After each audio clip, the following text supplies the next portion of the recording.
बच्चों good morning, सबको नमस्कार। Please open your text book 8 page number, कितना पेज है 18, पेज नंबर 18 पर बच्चों आपकी टेक्स्ट बुक खोलेंगे आप और देखेंगे कि मैंने जो पाठ शुरू किया था, पाठ का नाम बोर्ड पे लिख दिया है। क्या नाम है? The sound of music. ठीक है बच्चों, the sound of music is the name of the lesson. ये बच्चों चैप्टर का नाम है that I started to teach you in my last class. जो पिछली क्लास में बच्चों आपको पढ़ाना हमने शुरू किया था।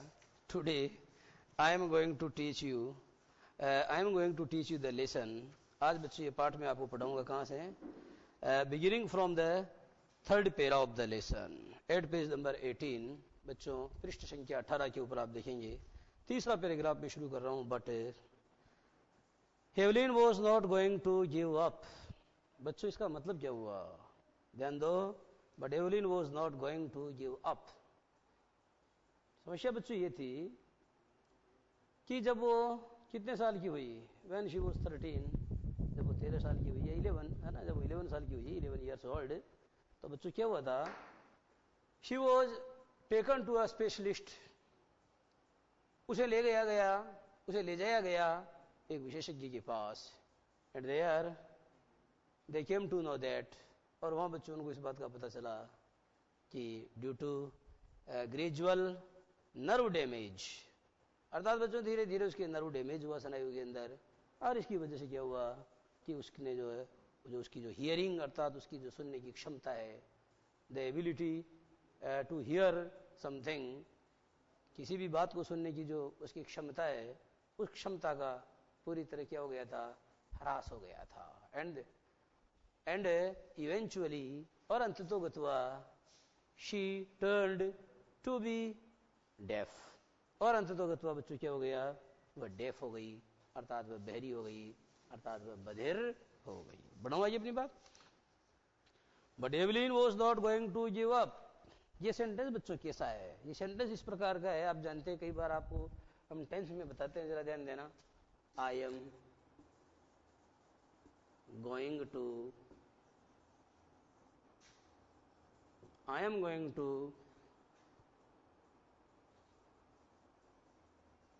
Break your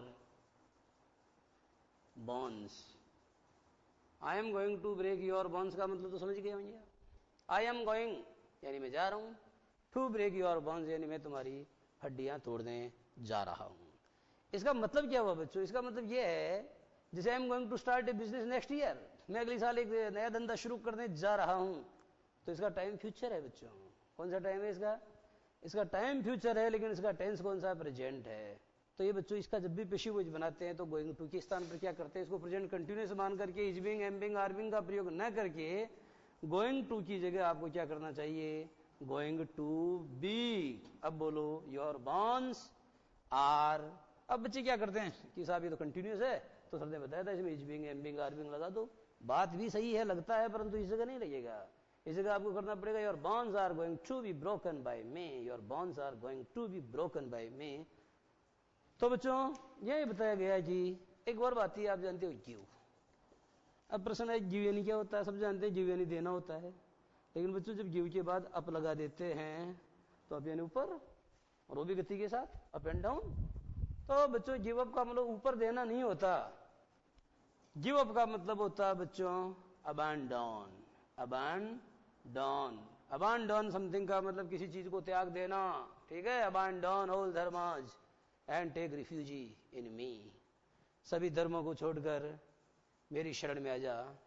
I will make you free from all the evils. मैं तुमको सभी प्रकार के जो पाप हैं, जो बंधन है, उनसे मुक्त करूंगा। ऐसा किसने कहा? It was said by Lord Krishna. ये भगवान श्री कृष्ण के द्वारा कहा गया to Arjuna at the battlefield of Kurukshetra. Kurukshetra की रणभूमि के अंदर भगवान श्री कृष्ण के द्वारा अर्जुन को संबोधित करते हुए इस प्रकार कहा गया। अब बच्चों मैंने अबैंडन का वाक्य में प्रयोग करके बताया आपको केवल। ठीक है, तो but she was not going to give up, she was not going to abandon hope, परंतु वो उम्मीद छोड़ने वाली नहीं थी, वह आशा का दामन छोड़ने वाली नहीं थी। She was not going to surrender herself, वह आत्मसमर्पण करने वाली नहीं थी। She was not going to submit, अर्थात वह हार मानने वाली नहीं थी। बट परंतु Evelyn was not going to accept defeat. परंतु आपकी एवलिन नाम की जो लड़की है बच्चों, ये हार स्वीकार करने वाली नहीं थी। हार नहीं मानूंगा, हार नहीं ठानूंगा, हार नहीं मानूंगा, हार नहीं ठानूंगा, काल के कपाल पर लिखता मिटाता हूं, गीत नया गाता हूं। तो बच्चों ये अटल बिहारी वाजपेयी ने लिखी है, हार नहीं मानता, हार नहीं ठानता, और काल के कपाल पर लिखता मिटाता हूं, जो मैं एक गीत नया गाता हूं। तो वो लड़की भी बच्चों ऐसी थी कि हार मानने वाली नहीं थी। जो बीच राह में बैठ गए वो बैठे ही रह जाते हैं, लेकिन जो लगातार चलते रहते वो निश्चय मंजिल पाते हैं। तो लड़की ऐसी थी कि इन विषम परिस्थितियों में भी हार मानने वाली नहीं थी। बच्चों यही बात है इस लड़की से अपने को जो सीखनी है कि परिस्थितियां चाहे कितनी भी प्रतिकूल हो, पथ क्या पथिक परीक्षा क्या जब पथ में बिछे हुए शूल न हो, नाविक की धैर्य परीक्षा क्या जब धाराएं प्रतिकूल न हो, समय चाहे कितना ही जो है प्रतिकूल हो, ठीक है बच्चों, टाइम चाहे कितना ही एडवर्स हो, लेकिन हमको क्या करना चाहिए, हमें उम्मीद का दामन नहीं छोड़ना चाहिए। हर हाल में we must remain optimistic at each and every circumstances, at each and every circumstance, अर्थात हर प्रकार के हालात में, सभी प्रकार की परिस्थितियों में हमको क्या करना चाहिए बच्चों, हमें आशावादी होना चाहिए। इसीलिए दिनकर लिखता है, ये प्रदीप जो दिख रहा है झलमल दूर नहीं है, थक कर बैठ गए क्या भाई मंजिल दूर नहीं है। Always be optimistic, always be hopeful. ठीक है बच्चों, यही सबक है जो हमको इस लड़की के जीवन से सीखना चाहिए। शी वॉज डिटरमाइंड, उसने क्या कर लिया था, उसने बच्चों ठान लिया था। ठानना एक क्रिया है बच्चों जिसका प्रयोग करते हैं जब कोई हट ठानता है, जिद करता तो हम कहते हैं उसने हट ठान लिया है। जब बच्चों कोई युद्ध करता तो हम कहते हैं उसने युद्ध ठान लिया है। जिद भी ठानी जाती है ना। तो बच्चों समर भी ठाना जाता है, समर यानी युद्ध होता है। तो बच्चों इसने इसका मतलब ये हुआ कि बट शी वॉज डिटरमाइंड। इसका मतलब क्या है, बट शी वॉज डिटरमाइंड का मतलब यह है कि परंतु वह कृत संकल्प थी, परंतु वह कृत संकल्प थी, परंतु उसने ये ठान लिया था क्या, to lead a normal life, कि मैं जीऊंगी जिंदगी कैसी, like the other normal persons, अर्थात अन्य जो साधारण लोग हैं उनकी तरह। She was determined, she was stubborn to lead a normal life, अर्थात आम आदमी की तरह का जीवन, एक सामान्य जीवन जीने के लिए वह कृत संकल्प थी। एंड और pursue her interest in music, और बच्चों इतना ही नहीं, she also wanted to pursue her interest in music, संगीत में उसकी रुचि थी, और वह संगीत में उसकी जो रुचि थी उस इंटरेस्ट को परस्यू करना चाहती थी। परस्यू का मतलब क्या है बच्चों, जैसे अगर मैं आपसे कहूं कि अभी आप क्या कर रहे हैं, तो आपका जवाब यही होगा, we are pursuing secondary exam. हम क्या है, सेकेंडरी एग्जाम जो उसको परस्यू कर रहे हैं। कोई आदमी बीए करता तो हम क्या करते हैं, परस्यूइंग बीए, बीए कर रहा है, किसी के पीछे चलना, किसी का अनुसरण करना, इस प्रकार की बात को आप परस्यू करना कहते हैं। तो बच्चों उसके मन में क्या था, संगीत के प्रति रुझान था, संगीत के प्रति अपने रुझान को परस्यू करना, संगीत के प्रति अपना जो रुझान है उसका अनुसरण करना और एक आम आदमी की तरह जीवन जीना। ठीक है बच्चों, ये उसका विचार था और उसने ठान लिया था कि वह न केवल आम आदमी की तरह जीवन जिएंगी, अपितु संगीत के प्रति उसकी जो रुचि है, संगीत के प्रति उसका जो रुझान है, उसका वह हर हाल में क्या करेगी, अनुसरण करेगी। भगवान ने उसको जो क्षमता दी है वो उसका दमन नहीं होने देगी, बल्कि उस क्षमता का क्या करेगी, परिष्कार करेगी, निखार करेगी, है ना, और उसको बच्चों परस्यू करेगी। वन डे, एक दिन। ठीक है बच्चों, ये वन डे होता है। आप इसको देखो, अभी से समझा देता हूं आपको। ये डे होता है बच्चों, और आप इसको डे बोलते हो, जैसे संडे, तो आप इसको क्या बोलते हो, डे बोलते हो। डे मत बोला करो बच्चों, इसको क्या बोलना है, देखो DEI, अब बोल के बताओ क्या होगा ये, डे। इसका उच्चारण कुछ इस प्रकार का होता है, अंग्रेज ऐसे ही करते हैं, अपने अपन तो क्या कर देते हैं कैसा भी, है ना, पर ऐसा करना चाहिए, संडे, मंडे, ऐसे बोलना चाहिए, टुडे, है ना। उसी तरीके से जब आता है बच्चों गो, तो आप इसको क्या बोलते हो, गो बोलते हो। तो गो ठीक है बच्चों, लेकिन इसको बोलना क्या चाहिए आपको जरा देखना, ये AU। अब बोलो क्या बोलोगे, गऊ बोलोगे ना, गऊ, गऊ, गऊ। तो बच्चों शुद्ध यही होता है, प्रोनाउंसिएशन यही होता है, नो नहीं होता, नव होता है। ठीक है, गो नहीं होता, गऊ होता है। तो ये फोनेटिक की बात है, पर जितनी सी थोड़ी थोड़ी बातें आपको बताता रहता हूं तो माहौल आपके दिमाग में बनता रहता है। But Evelyn was not going to give up, परंतु एवलिन हार मानने वाली नहीं थी। She was determined to lead a normal life, वह एक सामान्य जीवन जीने के लिए कृत संकल्प थी। एंड पुर्स्यू इंटरेस्ट इन म्यूजिक, और संगीत में अपनी जो रुचि है उसको वो साकार करना चाहती थी। वन डे मानी एक दिन, she notice a girl playing a xylophone. One day she सा, एक दिन बच्चों उसने क्या किया, देखा। किसे देखा, वन डे शी सा ए गर्ल। तो बच्चों अब देखो शी सा, ये भी एक आपको बता देता हूं क्या होता है, उच्चारण का बड़ा फर्क है बच्चों। जैसे शी, ठीक है, एक आएगा SEEC और SAW सा।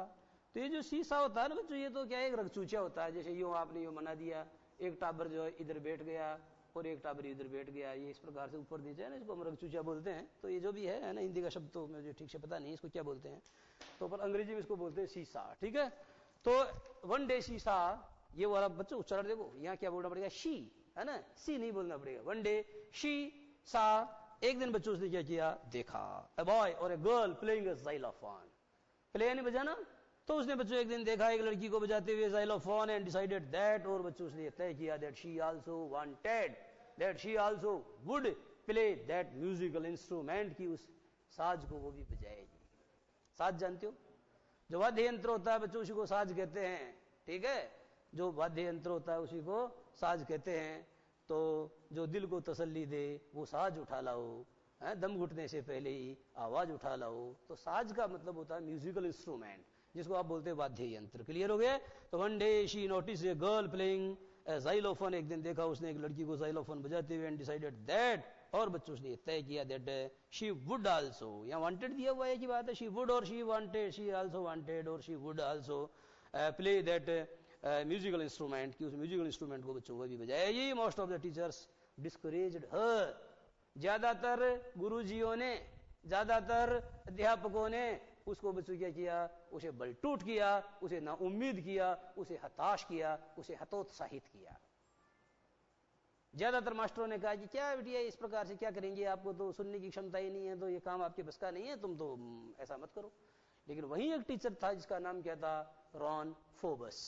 तो रॉन फोर्ब्स नाम के जो टीचर थे बच्चों, उसने क्या किया, ही आइडेंटिफाइड हर टैलेंट, ही आइडेंटिफाइड हर पोटेंशियल, उसने उसका जो पोटेंशियल है अर्थात उसकी जो क्षमता उसको पहचाना, and she give and he give her a chance, और बच्चों उसने उसको एक मौका दिया। देखो वन डे यहाँ गया बच्चों, देखो मोस्ट ऑफ द टीचर्स माने अधिकांश शिक्षकों ने डिस्करेज्ड हर माने उसको निराश किया, बट परक्यूशनिस्ट, परंतु बच्चों तबला वादक, ढोल बजाने वाला, ढोली, तो ढोली बोलते हैं हम तो, लेकिन बच्चों ये जो संगीत तबला बजाने वाला मास्टर होता है वो ढोली नहीं होता है, वो तो ताल वादक होता है।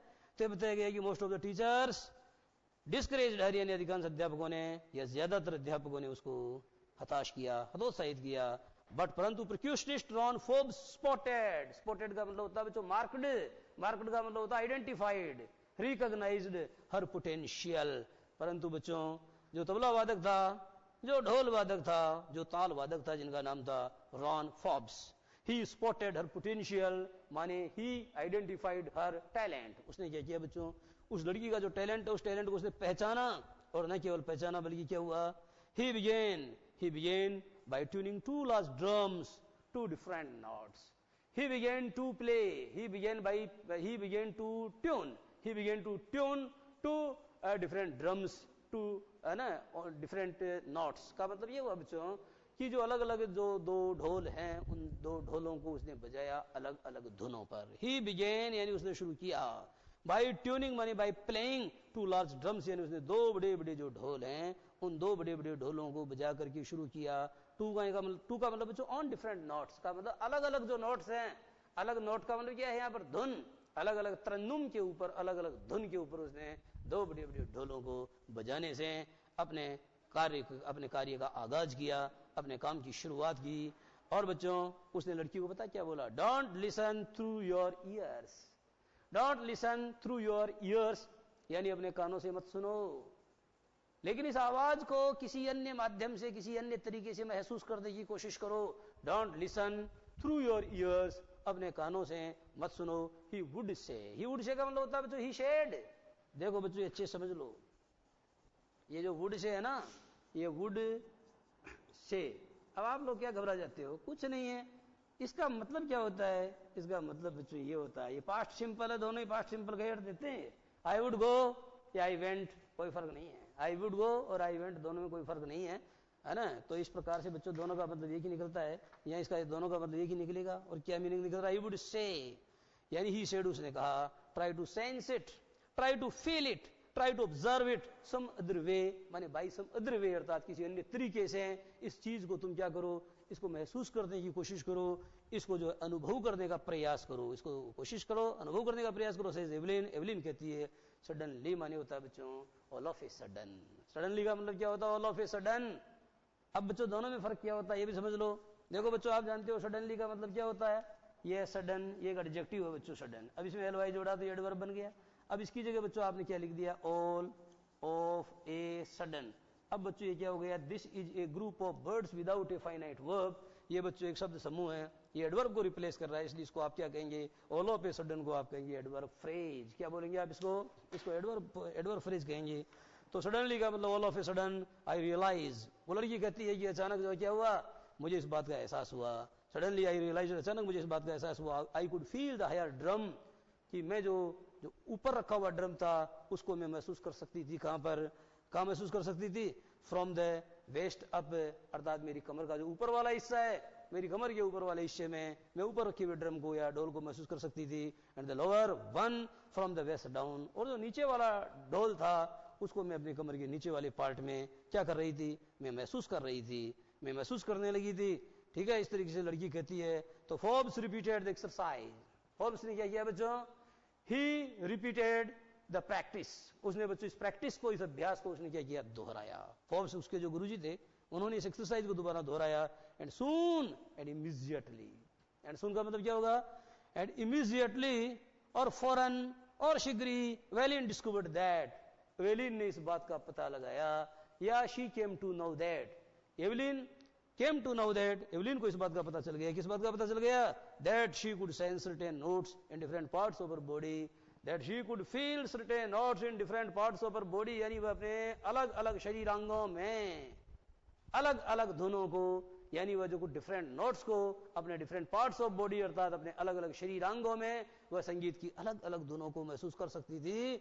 आई had learn to open my mind and body to sounds and vibrations, अर्थात मैंने अपना दिमाग और अपना जिस्म दोनों को मैंने खोलना शुरू कर दिया, खोलना सीख लिया था। किसके प्रति?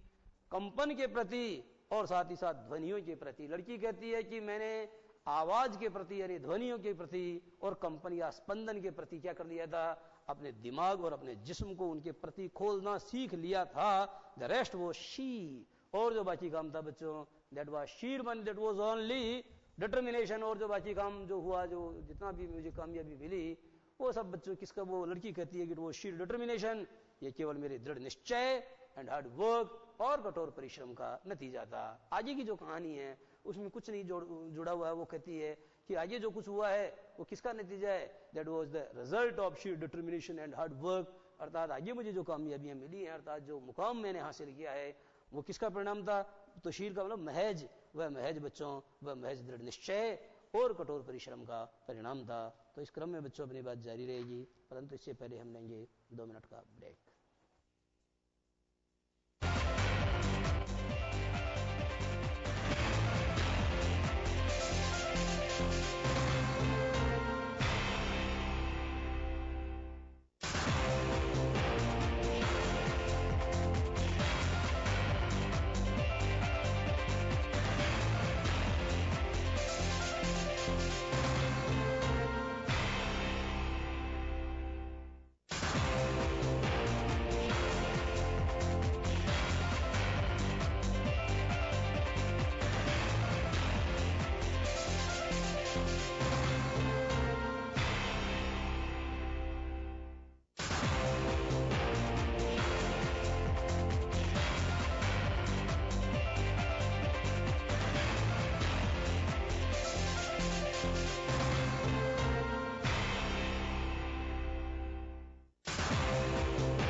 तो बच्चों इस तरीके से आप पढ़ रहे हैं एक लड़की के संघर्ष की कहानी।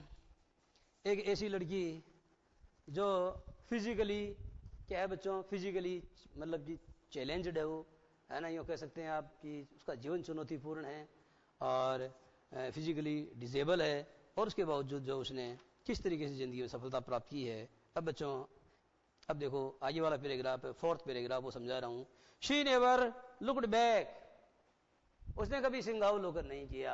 लुक बैक का मतलब होता है बच्चों पीछे मुड़कर देखना, उसने कभी पीछे मुड़कर नहीं देखा। कहां से? From that point onwards, from that point.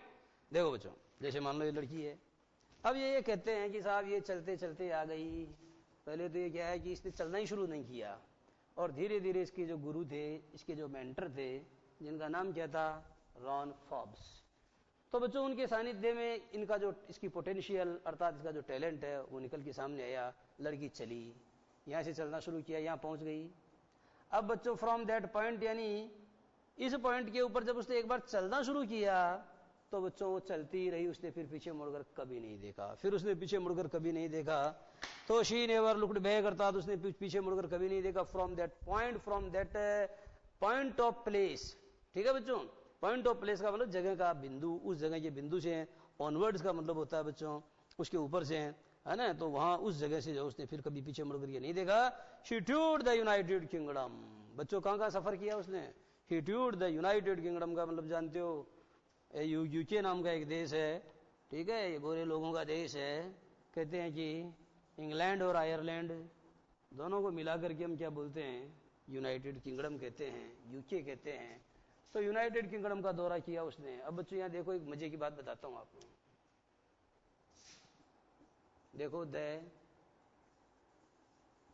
United kingdom, देश के आगे द का प्रयोग नहीं होता, लेकिन हो रहा है कि नहीं हो रहा है? इसे बच्चों क्या बोलते हैं? और द यूके भी बोलते हैं, लेकिन द इंडिया कभी नहीं होगा, ध्यान दे लेना इस बात का। तो द यूनाइटेड किंगडम है, फिर देखना द यूएसए, तो यूएसए का बताओ देखें, the United states of America, ठीक है।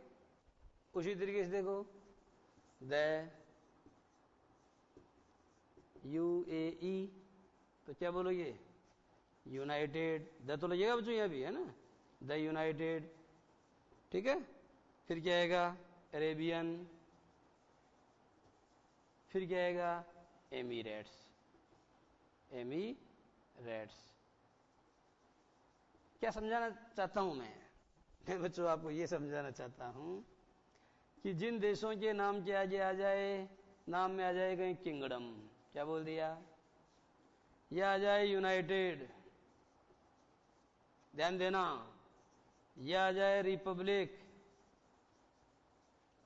ठीक है, या आ जाए यूनियन, या आ जाए फेडरेशन, क्या आ जाए? फेडरेशन आ जाए, है ना।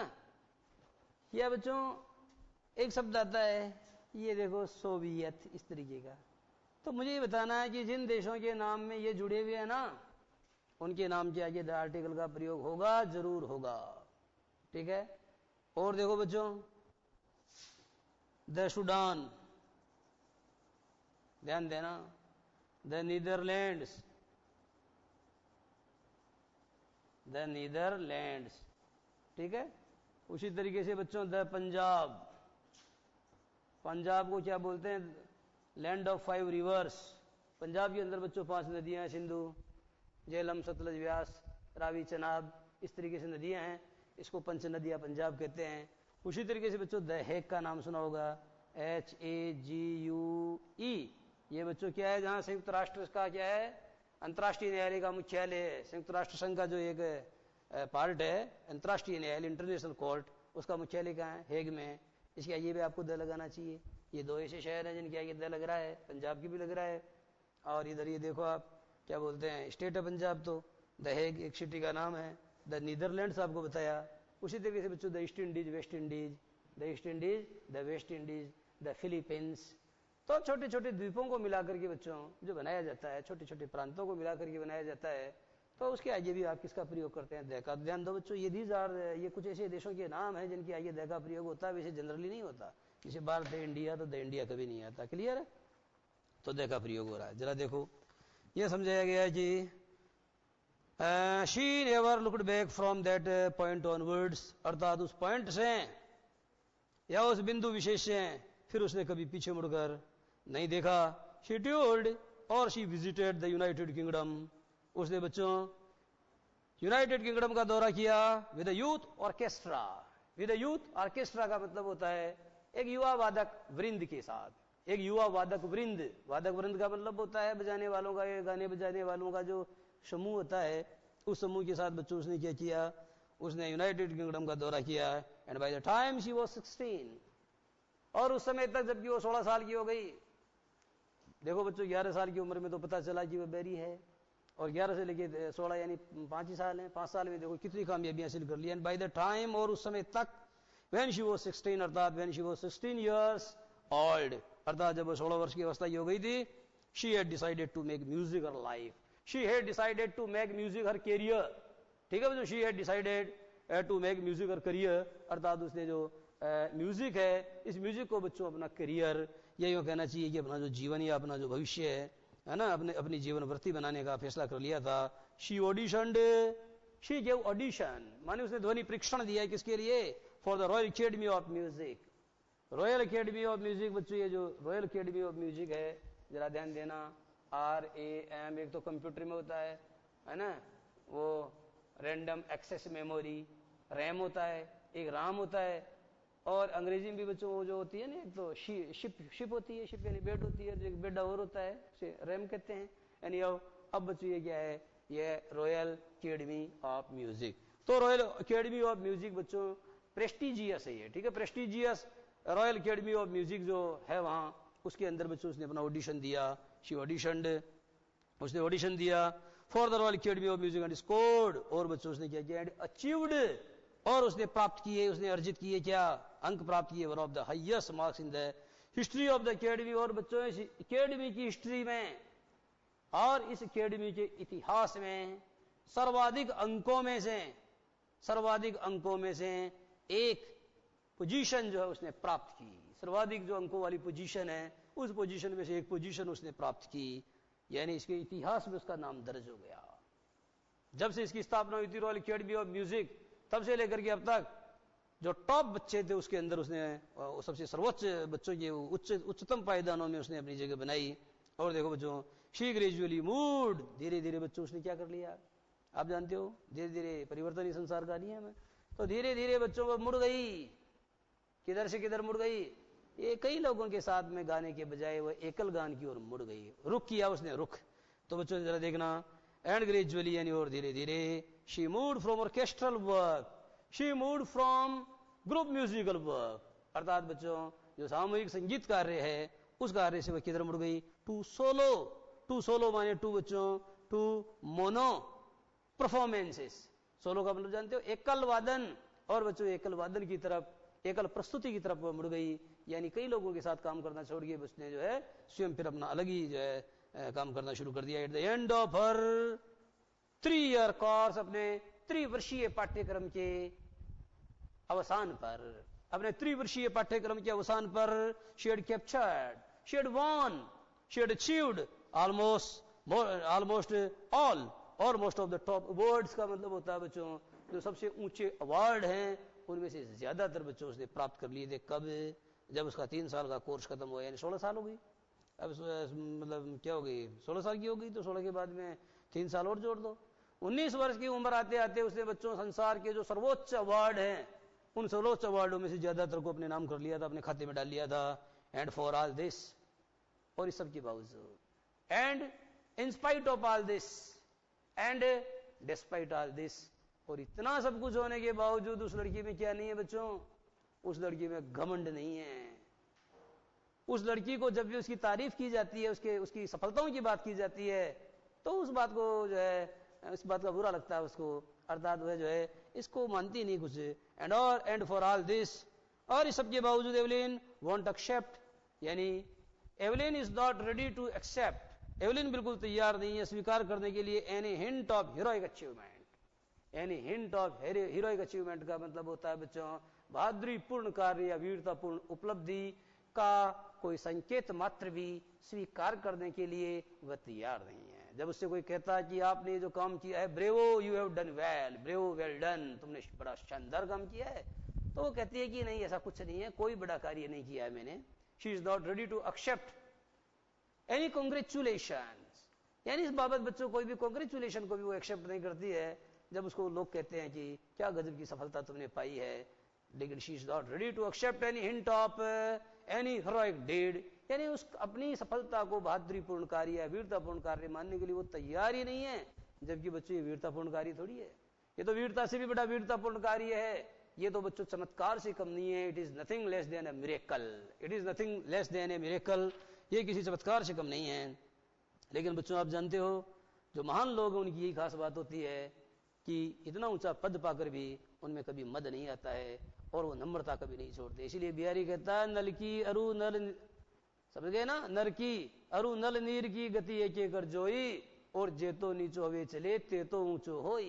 ये बिहारी कहता है कि नल का पाइप बच्चों जितना गहरा होता है पानी उतना ही प्रेशर से ऊपर जाता है, और आदमी समाज के अंदर जितना तमीज से जीता है, जितना विनम्रता से जीता है, जितना नीचा होकर के जीता है, समाज में उसको उतना ही उच्च पद प्राप्त होता है, वह भविष्य के अंदर बच्चों उतने प्रतिष्ठित पद को क्या करता है, प्राप्त करता है। तो ये लड़की काफी अच्छी है ना, और तुमको भी इतना ही अच्छा बनना चाहिए।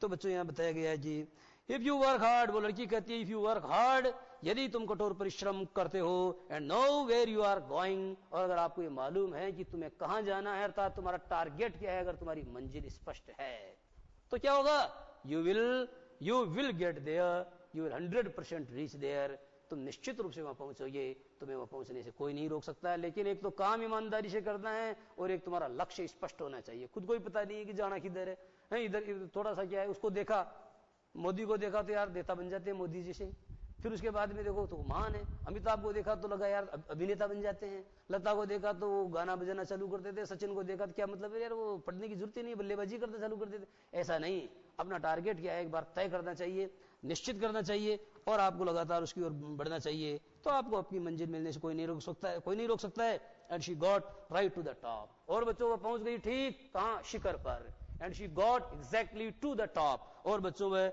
बिल्कुल टॉप के ऊपर पहुंच गई। The world's most sought after multi percussionist, वह बन गई बच्चों दुनिया की मोस्ट सॉट आफ्टर का मतलब होता है बच्चों मोस्टली इनवाइटेड, यानी सबसे ज्यादा आमंत्रित की जाने वाली, ठीक है, वह दुनिया की सबसे ज्यादा आमंत्रित की जाने वाली बहु तालवादक बन गई है, with mastery of some 1000 instruments, और बच्चों उसका है तकरीबन 1000 वाद्य यंत्रों पर उसकी मास्टरी है, उसका अधिकार है, तकरीबन 1000 वाद्य यंत्रों को बजाने में समर्थ है, वो पारंगत है। एंड हेक्टिक इंटरनेशनल शेड्यूल, और उसका बच्चों जो शेड्यूल है अर्थात उसकी जो डेली रूटीन है वो बड़ी हेक्टिक यानी बड़ी बिजी है, अंतर्राष्ट्रीय। इसका मतलब है कि कभी इस देश के अंदर प्रस्तुति देती है, कभी उस देश में देती है, कभी इस देश में देती है, तो कहने का मतलब बच्चों उसका टाइम टेबल सेट करने के लिए भी उसको 4-5 पीए नौकर चाकर रखने पड़ते हैं, और उसका जीवन कैसा हेक्टिक इंटरनेशनल शेड्यूल है, अर्थात बहुत ही व्यस्ततापूर्ण अंतर्राष्ट्रीय जीवन चर्या या दिनचर्या को जीने वाली वो लड़की बन गई है। तो बच्चों कितनी अच्छी बात है। इस तरह से बच्चों आज की बात यही समाप्त, और आगे वाली बात अगली क्लास में। नमस्कार।